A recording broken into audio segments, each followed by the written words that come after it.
नमस्कार दोस्तों, आपका हमारे चैनल पर स्वागत है। आज हम मुंशी प्रेमचंद की कहानी विध्वंस सुनेंगे। तो चलिए बिना देरी किए प्रारंभ करते हैं। जिला बनारस में बीरा नाम का एक गांव है। वहां एक विधवा, वृद्धा, संतानहीन गौंडिन रहती थी जिसका भुंगी नाम था।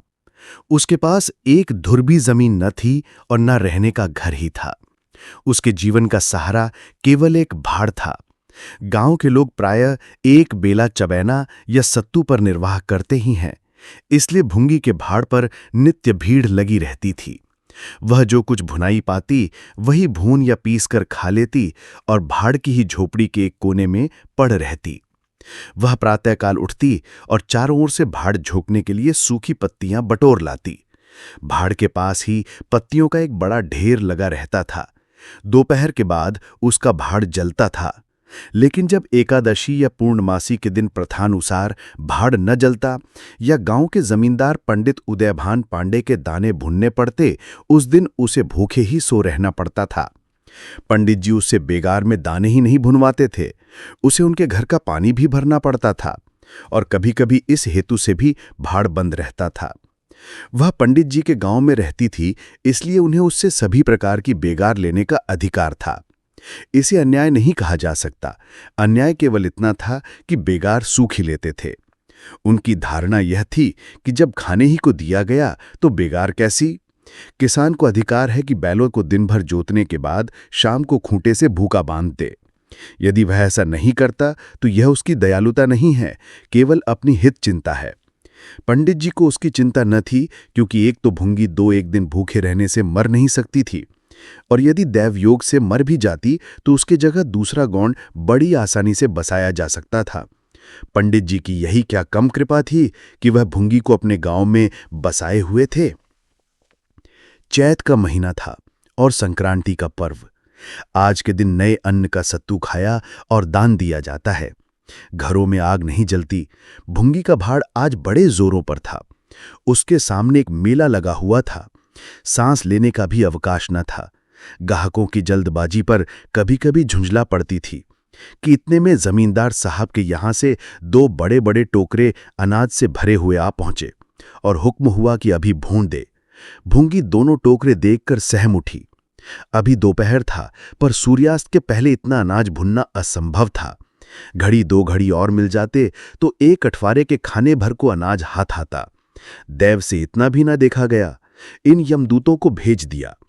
अब पहर रात तक सेंत मेंत में भाड़ में जलना पड़ेगा। एक नैराश्य भाव से दोनों टोकरे ले लिए। चपरासी ने डांट कर कहा, देर न लगे नहीं तो तुम जानोगी। भुंगी, यहीं बैठे रहो, जब भुन जाए तो लेकर जाना। किसी दूसरे के दाने छूऊं तो हाथ काट लेना। चपरासी, बैठने की हमें छुट्टी नहीं है, लेकिन तीसरे पहर तक दाना भुन जाए। चपरासी तो ये ताकीद करके चलते बने और भुंगी अनाज भुनने लगी। लेकिन मन भर अनाज भुनना कोई हंसी तो नहीं थी। उस पर बीच बीच में भुनाई बंद करके भाड़ भी झोंकना पड़ता था। अतएव तीसरा पहर हो गया और आधा काम भी न हुआ। उसे भय हुआ कि जमींदार के आदमी आते होंगे, आते ही गालियां देंगे, मारेंगे। उसने और वेग से हाथ चलाना शुरू किया। रास्ते की ओर ताकती और बालू नांद में छोड़ती जाती थी।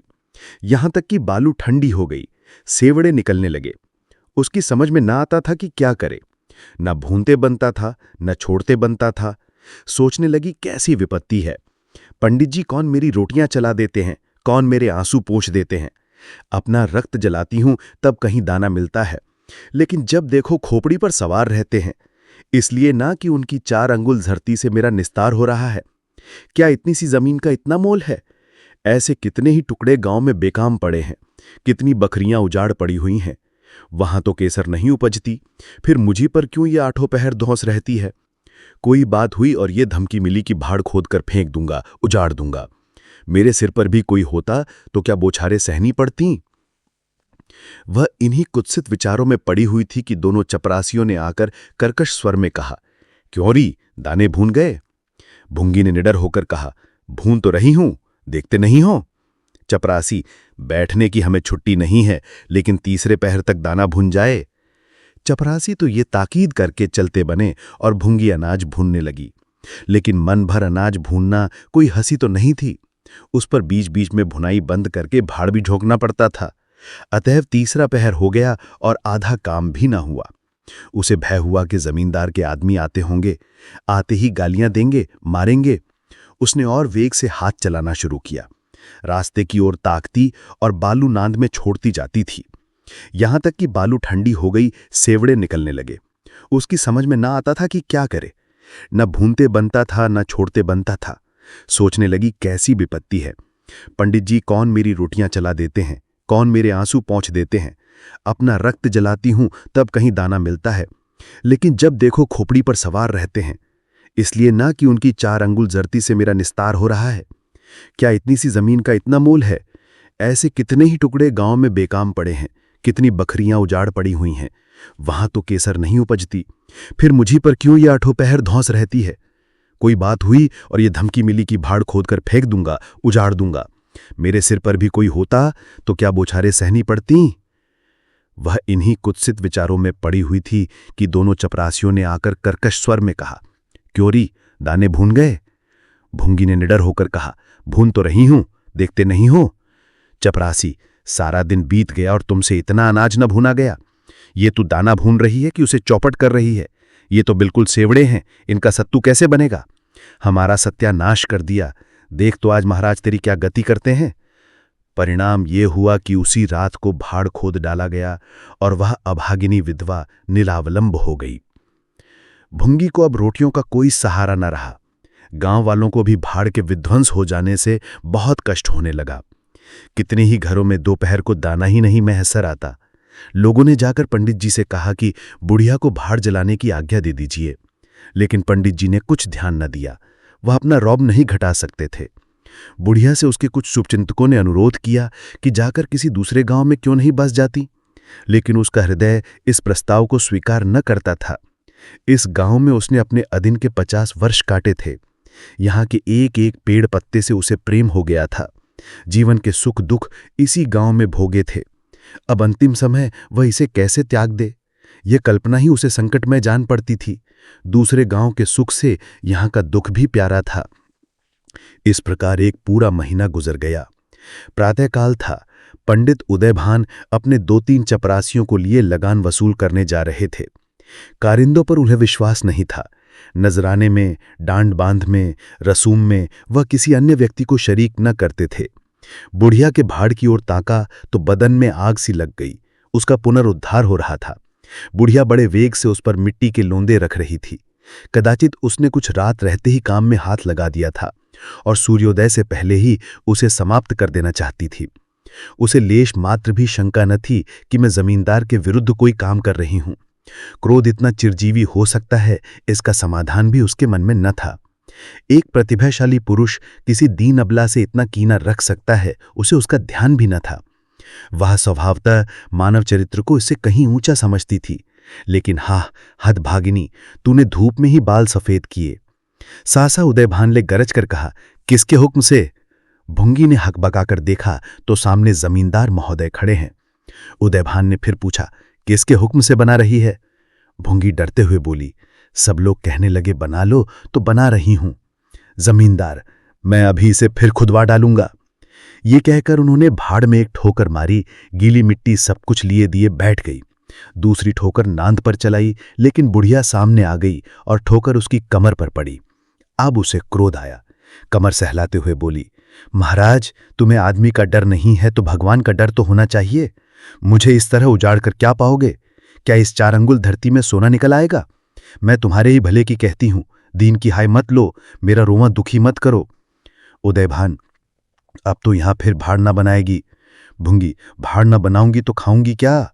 उदयभान, तेरे पेट का हमने ठेका नहीं लिया है। भुंगी, टहल तो तुम्हारी करती हूं, खाने कहां जाऊं? उदयभान, गांव में रहोगी तो टहल करनी पड़ेगी।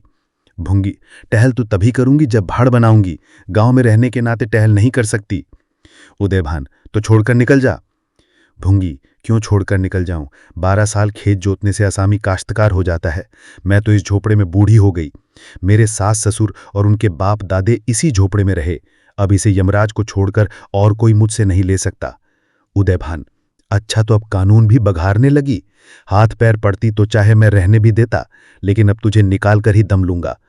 चपरासियों से, अभी जाकर उसके पत्तियों के ढेर में आग लगा दो, देखें कैसे भाड़ बनता है। एक क्षण में हाहाकार मच गया। ज्वाला शिखर आकाश से बातें करने लगा। उसकी लगटें किसी उन्मत्त की भांति इधर उधर दौड़ने लगी। सारे गांव के लोग उस अग्नि पर्वत के चारों ओर जमा हो गए। भूंगी अपने भाड़ के पास उदासीन भाव में खड़ी ये लंका दहन देखती रही। अकस्मात वह बेग से आकर उसी अग्निकुंड में कूद पड़ी। लोग चारों तरफ से दौड़े, लेकिन किसी की हिम्मत ना पड़ी कि आग के मुंह में जाए। क्षण मात्र में उसका सूखा हुआ शरीर अग्नि में समाविष्ट हो गया। उसी दम पवन भी बेग से चलने लगा। ऊर्ध्वगामी लपटें पूर्व दिशा की ओर दौड़ने लगी। भाड़ के समीप ही किसानों की कई झोपड़ियां थीं, वे सब उन्मत्त ज्वालाओं का ग्रास बन गईं।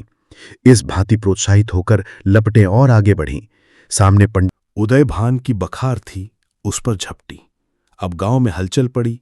आग बुझाने की तैयारियां होने लगी, लेकिन पानी के छींटों ने आग पर तेल का ताम किया। ज्वालाएं और भड़कीं और पंडित जी के विशाल भवन को दबोच बैठी। देखते ही देखते वो भवन उस नौका की भांति जो उन्मत्त तरंगों के बीच में झकोरे खा रही हो, अग्नि सागर में विलीन हो गया। और वो क्रंदन ध्वनि जो उसके भस्मावशेष में प्रस्फुटित होने लगी, भुनगीचे शोक में विलाप से भी अधिक करुणाकारी थी। धन्यवाद दोस्तों। अगर आपको ये कहानी पसंद आई तो हमारे चैनल को सब्सक्राइब करें और अपने दोस्तों को शेयर करें।